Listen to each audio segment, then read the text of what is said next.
بسم اللہ الرحمن الرحیم۔ شروع اللہ کے نام سے جو بڑا مہربان نہایت رحم والا ہے۔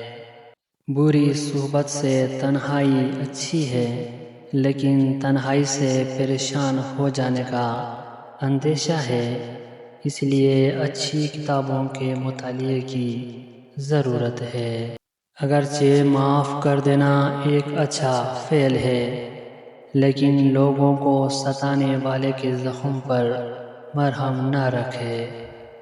وہ دشمن جو بظاہر دوست ہو، اس کے دانتوں کا زخم زیادہ گہرا ہوتا ہے۔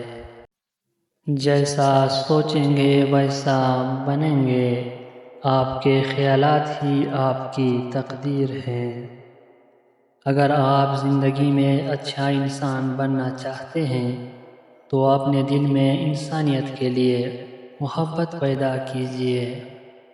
وہ شخص نہایت ہی خوش نصیب ہے جس کو مطالعے کا شوق ہے، لیکن جو فحش کتابوں کا مطالعہ کرتا ہے اس سے وہ شخص اچھا ہے جس کو مطالعے کا شوق نہیں۔ مطالعے کی عادت اختیار کر لینے کا مطلب یہ ہے کہ آپ نے گویا دنیا جہاں کے طوفان سے بچنے کے لیے ایک محفوظ پناہ گاہ تیار کر لی ہے۔ جو نوجوان ایمانداری سے کچھ وقت مطالعے میں صرف کرتا ہے تو اسے اپنے نتائج کے بارے میں بالکل متفکر نہ ہونا چاہیے۔ بہترین انسان وہ ہے جو دوسروں کے دل میں اتر کر اس کے دکھ کا اندازہ کر سکے۔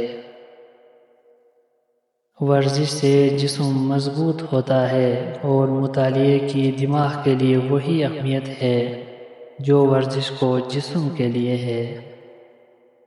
دشمن کے دل کو مہربانی سے جیتے اور دوست کا دل نیک سلوک سے۔ غصہ آپ کو کمزور بنا دیتا ہے اور آپ کی کمزوری دوسروں کو طاقتور بنا دیتی ہے۔ آپ لوگوں کے لیے اتنے نرم نہ بنیں کہ لوگ آپ کو نچوڑ دیں، اور اتنے سخت بھی نہ بنیں کہ وہ آپ کو توڑ دے۔ اندھیرے کو روشنی میں بدلنے کے لیے روشنی کی ایک ننھی سی کرن ہی کافی ہوتی ہے، اور ہو سکتا ہے وہ کرن آپ ہو۔